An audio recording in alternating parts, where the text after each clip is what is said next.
最平700零蚊就可以享受到1泊2食嘅私人溫泉旅館 ，package 仲包埋 A5 級嘅高山飛驒牛。大家好，我係 Samantha， 今日介紹一個喺深山裏邊嘅溫泉小鎮。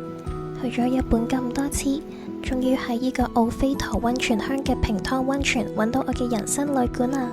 由高山古街出發都只需1個鐘，而間神仙旅館唔單止可以食到高山名物飛驒牛，仲有好肥美嘅蟹肉，入口即化嘅馬肉刺身，仲有最特別嘅飛驒鄉土料理撲葉味噌，超啱送飯。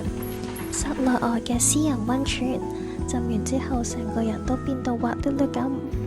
冬天仲可以滑雪，新手都可以玩得好開心啊！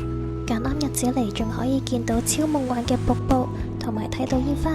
建議大家偷偷地收藏就好啦，唔係我驚下次真係 book 唔到房啊！